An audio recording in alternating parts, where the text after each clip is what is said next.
The way they fly, be agile, and play mind games all day long assures us that they were born to be. But ever wondered, why do wicket keepers crouch rather than stand like most fielders do? Over after over, till it gets over, wicket keepers are always on the firing line. Apart from the balance, the reflex, and hand-eye coordination to be alert and agile throughout, keepers have got a trick under their sleeve: the triple threat strategy, the calm crouch, the power position, and the final fruition.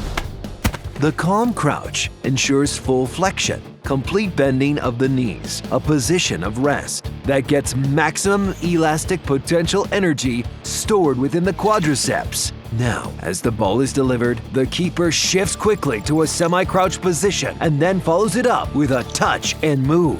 This complete sequence is the power position, completed within seconds, where the quads and knee joints quickly contract and relax.